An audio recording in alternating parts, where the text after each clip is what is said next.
Nakakatawa at masakit. Pero ang totoo, madalas ka lang nilang naaalala kapag wala ka na. Bakit ganun? At bakit ikaw pa ang nasasaktan? Number 1, they assume you always be there. Sanay kasi sila sa presence mo at sanay silang nandyan ka palagi.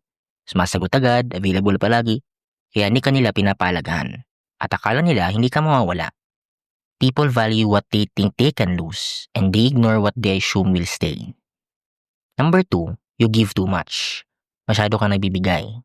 Time, energy, effort, understanding, lahat binibigay mo. At kapag sobra kang mapagbigay, nagiging background ka na sa buhay nila. Ironically, the more you give, the more they forget your worth until you finally step back.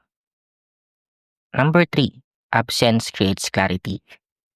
Clarity comes from absence. Kapag wala ka na, doon nila ramdam yung tahimik na presence mo. Yung mga bagay na hindi nila napansin dati.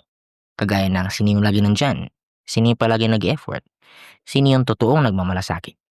Absence is a mirror.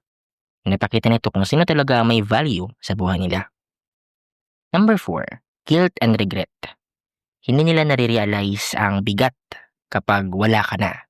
At kapag bumalik na yung katahimikan, bumabalik din ang guilt. At doon ka nila biglang hahanapin. Kaya kapag bigla ka nilang naalala habang wala ka, huwag mo agad isipin na love yan. Minsan hindi ka nila naaalala dahil mahal ka nila. Naalala ka nila dahil ngayon pala nila nararamdaman yung kawalan mo at yung absence mo. At minsan yun ang tunay na patunay o ebidensya na dapat matagal ka ng dumistansya o lumayo sa mga taong kagaya nila. Nagustuhan mo ba ang topic na to? Please comment down below. And don't forget to like, share, and subscribe to our YouTube channel para maging updated kayo sa mga bago naming videos every day. Don't forget to tap the notification bell.